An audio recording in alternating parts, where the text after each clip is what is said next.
nerds and nerdettes and wee little nerdlings all.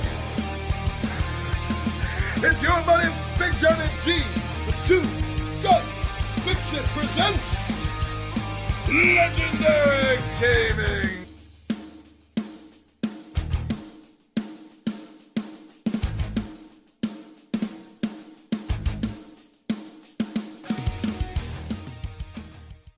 Midday Monologue Monday. We have returned for another week, it seems.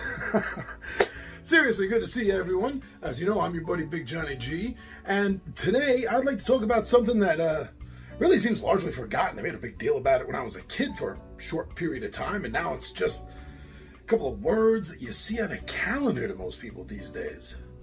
But coming up, we got Arbor Day. So I actually thought that there's at least two games I know of based about flora. All right, and so I thought to myself, well, what else, if I look into this, what else could I find that I think would make an interesting game to play in honor of Arbor Day? So why don't you join me down the table and we'll see what I found, and if there's anything that you think could be on a list like this, put it in the comments and let me know.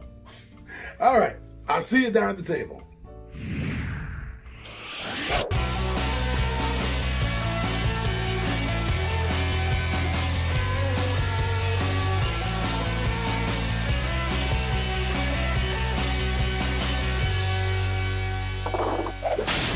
Since I was a kid, I've heard about it. And I've always felt, wow, a day for trees, planting, nature, flora. Sounds cool. Maybe that's the old Celtic tree hugger that's inside me. But are there games that can help you celebrate Arbor Day? That's unusual, but I did find some. Yeah, I found some games that I thought looked interesting, and I wanted to let you know about them. With the exception of, let me look at this, with the exception of two of them. I don't own any of these games, with the exception of two.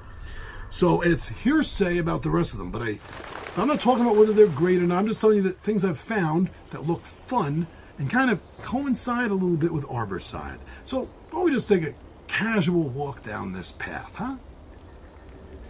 I don't think any list like this could be an accurate list if it did not contain photosynthesis on it.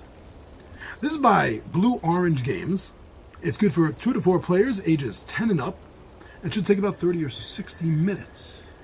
This is a simple area control game, and you're using trees to control these areas, and the trees will grow as your turns go by.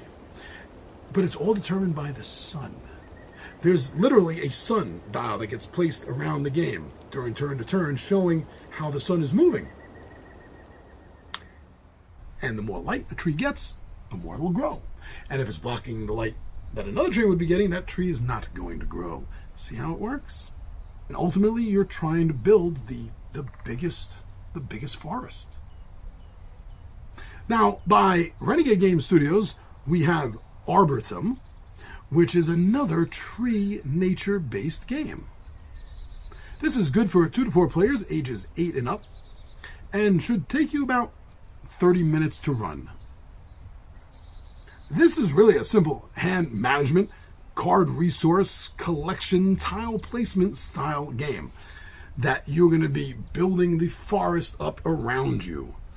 This is a very simple game. It's not hard to teach. And if you're looking for games about trees, then this is a pretty good Arbor Day game to go look into.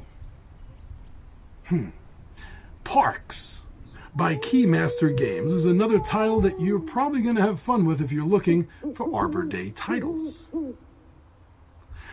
Parks is good for 1 to 5 players, ages 10 and up, and should take 30 to 60 minutes. This is a set collection, kind of worker placement style game, where you are the park. You are the great forested park. And you need to grow, and you want to be healthy, and you want to be beautiful during the course of the year. And as the years go by, you want to continue growing. You want animals and hikers to enjoy the area. And that's ultimately how you're going to end up winning the game. And going season by season, things do change. And I like that as an aspect in the game. Bosk by Floodgate Games. No, this has nothing to do with the Star Wars character. Bosk is a seldom used word to describe a small forest or a thicket of trees. And that's a perfect title for this game.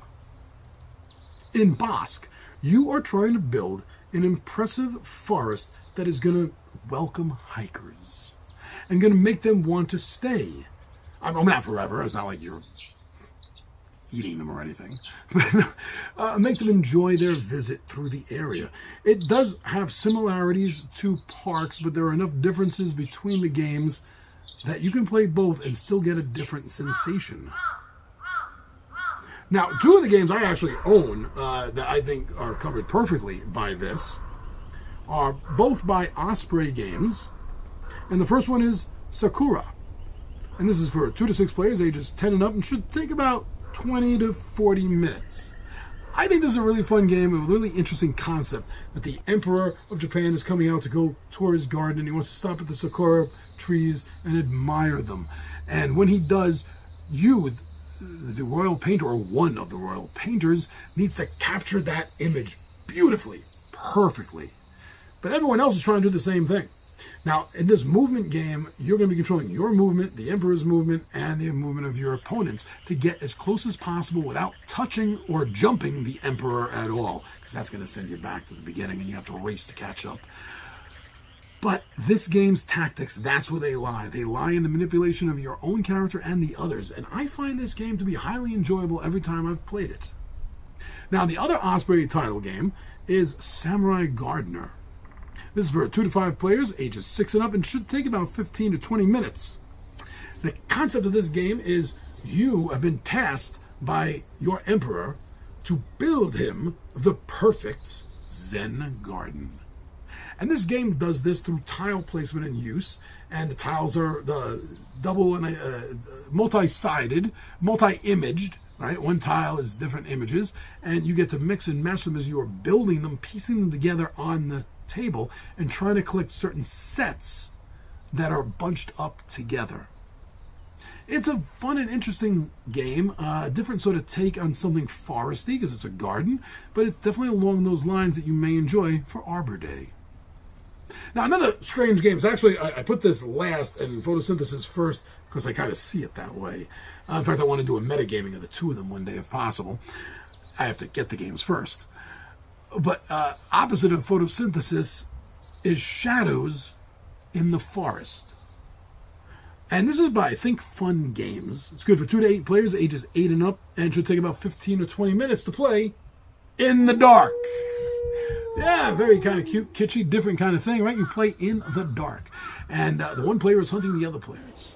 And that hunter player has a lantern. And this is, although it's tiny, it's a board game, right? It's tiny, but it is a working lantern. So you play this game in the dark, and there are 3D, three-dimensional tree tiles on the board. And the shadowlings that the other players are playing are trying to hide in the shadows of the trees. So as the lantern player moves around the board, literally the light from the lantern is going to cast shadows for the shadowlings to hide in or be caught hiding in if he comes around the tree with the light. Very fun, very, very fun game about a forest and simple, beautiful little creatures that are simply trying to hide in the dark. And you get to play in the dark. Oh, kind of fun. So do you know any of the games that, if you were looking for perfect Arbor Day games, board games to play, things to celebrate trees and forests, flora of all kind? What's that game? Let me know. Let everyone else know. Let's check it out. If you know, put it in the title.